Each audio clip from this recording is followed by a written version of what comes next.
سنة 1987 مستر لانو بورلاندو يوافق انه يقابل شاب عربي ويسمح للشاب ده انه يتعلم منه ازاي يبدأ طريق النجاح. ولكن قبل ده كله خليني اقول لك مين هو مستر لانو. مستر لانو بيعتبر رائد الفندقة والمدير التنفيذي لأكبر مجموعة فنادق موجودة في كندا في الوقت ده. كانت تحت اسم شاتو، وكانت تعتبر من أضخم الفنادق اللي موجودة في كندا. وعشان تبقى عارف بس في ملحوظة مهمة لازم تعرفها، إن العرب كانوا بياخدوا المرتبة الأخيرة في كل حاجة موجودة في كندا. بمعنى آخر، لو حضرتك في التوظيف يبقى أنت آخر حد توظف، ولو أنت حضرتك في المقابلات يبقى أنت آخر واحد ممكن يقابله. وعلى الرغم من كده يوافق مستر لانو إنه يقابل الشاب العربي ده ويديله الفرصة ويديله من وقته ساعة واحدة ينصحه فيها ويعلمه قواعد النجاح. سنة 1991 يوافق بيل جيتس صاحب شركة مايكروسوفت العالمية على طلب متقدم له لمقابلة من فرد أمن عنده بسيط وبدون تردد. المقابلة اللي حولت أنظمة الشركة دي لشكل متقدم جدا بسبب فكرة قالها فرد الأمن ده، واللي ضاعفت أرباح الشركة بشكل خيالي، لدرجة إن بيل جيتس أصبح واحد من أغنى أغنياء العالم إن ما كانش أغناهم في الوقت ده. تخيل بقى كده معايا لو كان رفض المقابلة دي وقال أنا مشغول، أنا مش فاضي أقابل شخص بسيط زي فرد الأمن ده. سنة 2007 طلبت ميعاد من الدكتور إبراهيم الفقي، وده من خلال ورقة كتبت له فيها إن عايز أقابلك ولو لدقيقة واحدة، وكتبت له فيها رقم تليفوني. وده كان في أمسية جماهيرية كان فيها زحام غير عادي، واديته الورقة في وسط ناس كتير جدا على أمل إنه ممكن يقراها. بس انا مش عارف هل ده ممكن يحصل ولا لا في الزحام المهول. وبعدها بيوم يجي لي اتصال من مكتبه يحدد لي ميعاد معاه اني هقابله لمده نص ساعه. الموضوع ما كانش سهل، ولكن جالي اتصال وكنت فرحان جدا بيه.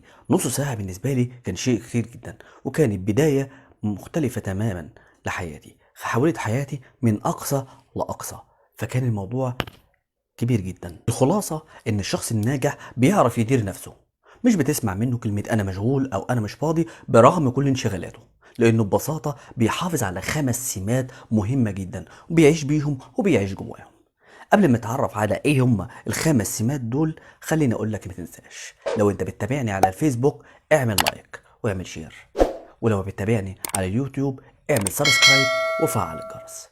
أنا سعيد جمال، علمتني الإعاقة.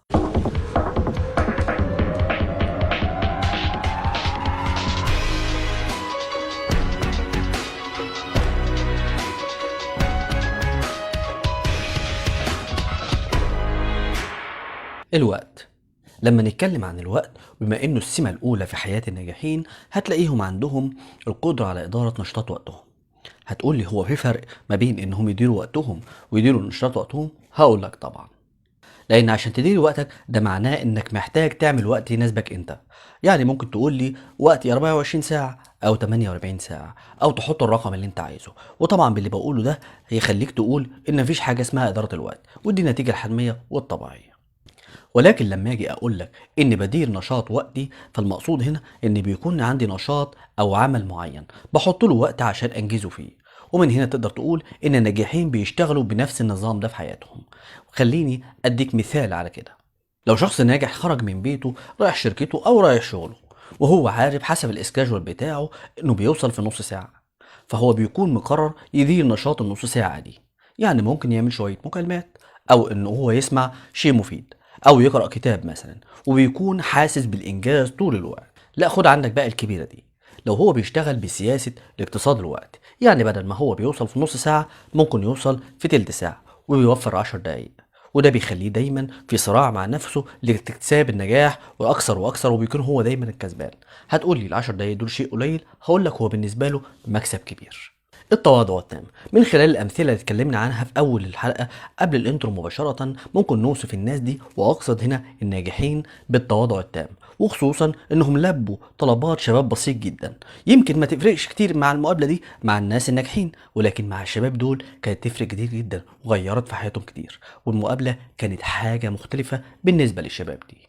وهنا خليني اقول لك مقوله جميله جدا بتقول: كن واثقا مثل النجوم ومتواضعا مثل التراب. يعني ايه؟ يعني كل ما تكون واثق من نفسك وعندك تقدير ذاتي لنفسك، عيش متواضع. وده يخليني اقول لك المعادله دي: الثقة زائد التقدير بتدينا تواضع. عشان كده النجاح مش بيجي بطريقة سهلة. ولو بصينا على الجانب الآخر إن هو عكس التواضع، هتلاقي مثلا إن هتلر بغروره اتهزم وكان مصيره هو الانتحار. وغاندي بتواضعه خلد اسمه وأفعاله في التاريخ وبقى مثل وقدوة لبعض الناس. وطالما اتكلمنا عن القدوة يبقى خليني أقول لكم على السمة الثالثة للناجحين. دايما هتلاقي الشخص المتميز مبتسم في أسوأ الظروف، بيعامل الناس بكل احترام وبيحط لكل واحد في المكانة المناسبة بتاعته. هتلاقيه كمان بيهتم بكل كلمة بتتقال وبيعتبر كل كلمة مهمة حتى لو ما كانش كده. وطبعا لو فكرنا ايه السمة اللي ممكن تجمع كل الصفات دي فهي الأخلاق.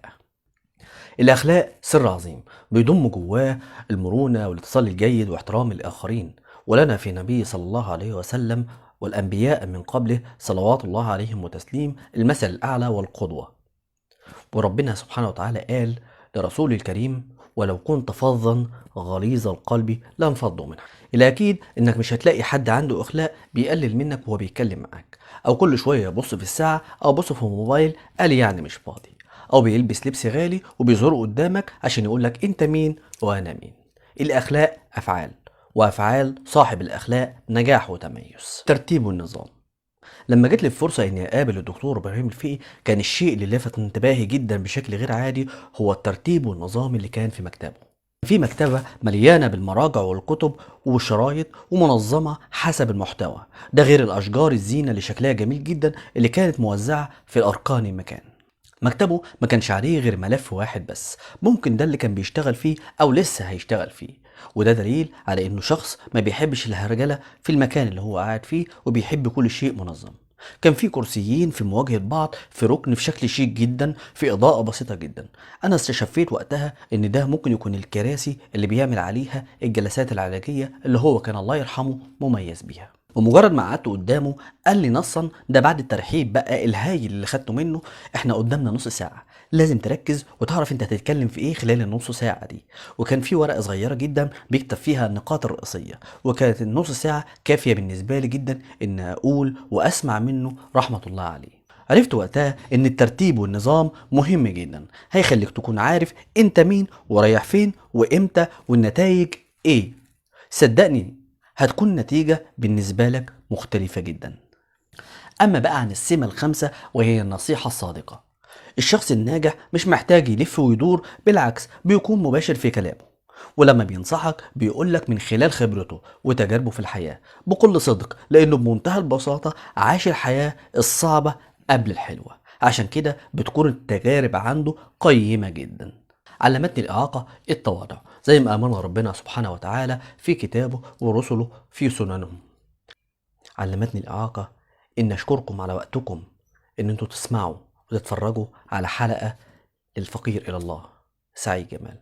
شكرا، والسلام عليكم ورحمة الله وبركاته.